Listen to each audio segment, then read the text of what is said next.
Hey everybody, we are talking about bee equipment today. We're talking about top feeders. So I'm going to tell you what I think is the best top feeder and why, and then I'm going to show you what I think is probably one of the worst top feeders and why. First of all, why do you feed your bees? You feed your bees when your hive is just getting started, especially if it's a new hive. They have to draw out comb.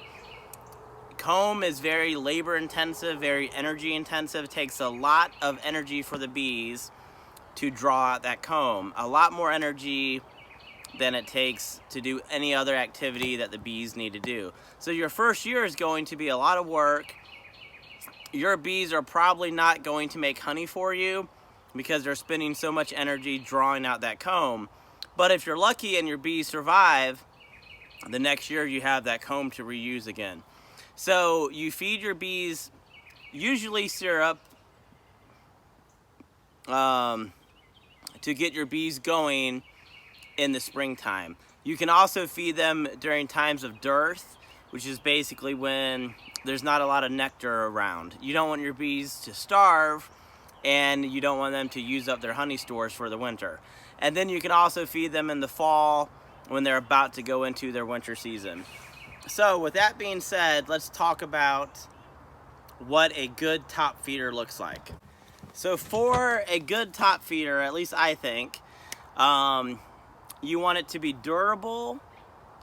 You want it to have enough room so that you don't have to check on your bees every single day. But you don't want so much room in your feeder that it makes you not check on your bees on a weekly basis. You also don't want the bees to have contact with the sugar water, or should I say direct contact.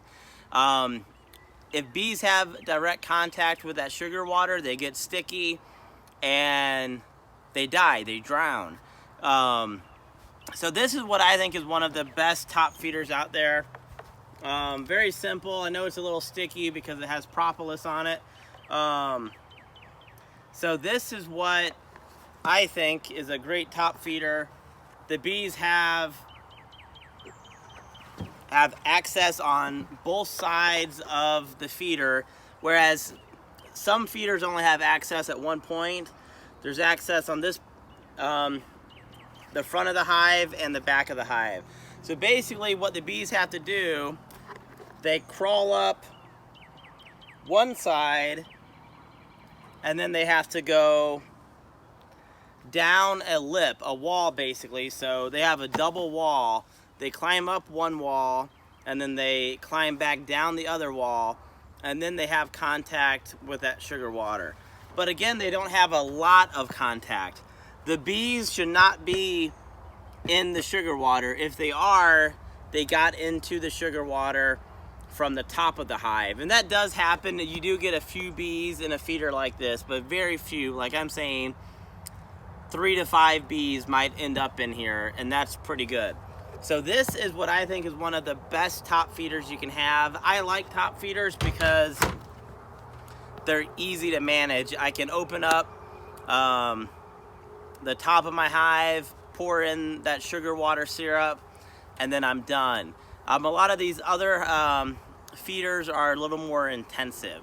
So I'm gonna show you now, instead of explaining it first, I'm gonna show you what a friend of mine who was a new beekeeper, he bought one of these feeders, which is not his fault because I think it's the company's fault. They should not have ever even designed this feeder. But let's go ahead and check out this feeder, and then I'm gonna tell you why I would never buy it.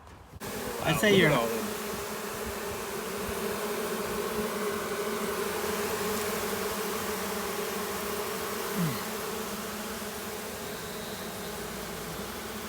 I mean, I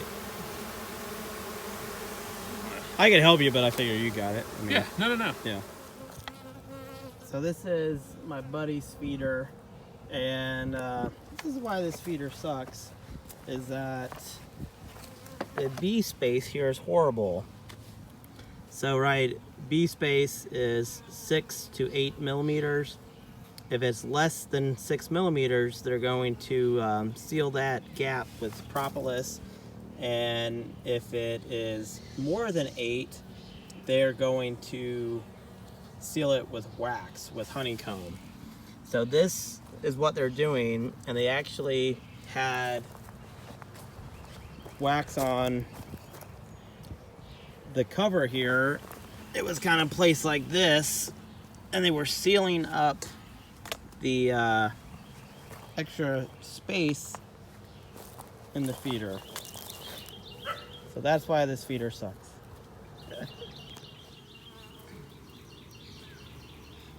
Dead bees.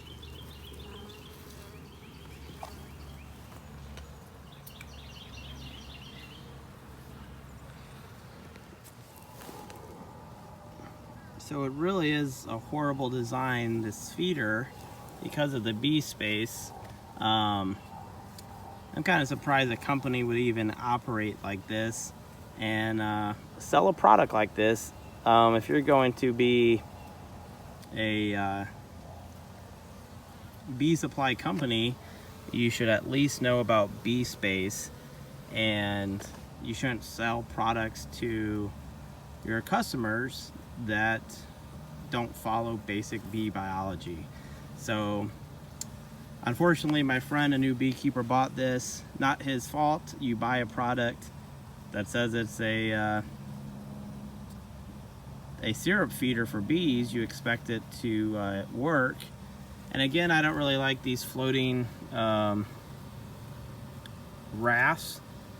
I feel like the bees just have too much contact with the sugar water and they get sticky, and there's lots of dead bees in here. So I would not go with this type of feeder. I would go with a top feeder that the bees don't have so much contact with the sugar water. I use a top feeder where it's a double entrance where the bees go up and down, and they just have a little bit of indirect contact with the water, and they can't directly immerse themselves in the water. So not the design I would go for.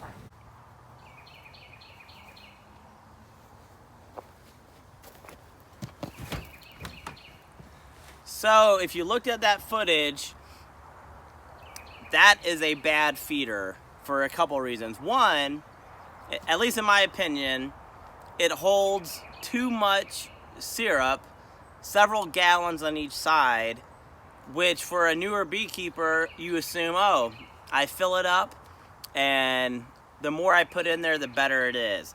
But that isn't necessarily the case, because you want your bees to also go harvest nectar. You don't want them to become drunk on that sugar water. Sugar syrup is good, but it's not their preferred food. They like to go out and get nectar. So first, I think it holds too much sugar water syrup, which encourages new beekeepers to put as much of it in as they can. Sometimes that sugar water can also ferment. It can attract ants. So that's just the first reason. The second reason is a lot of times you have to coat the bottom of those in wax so that they're waterproof. This is already waterproof. If you don't coat it in wax on the bottom, then syrup can drip down into the hive, make more bees sticky, more bees can die.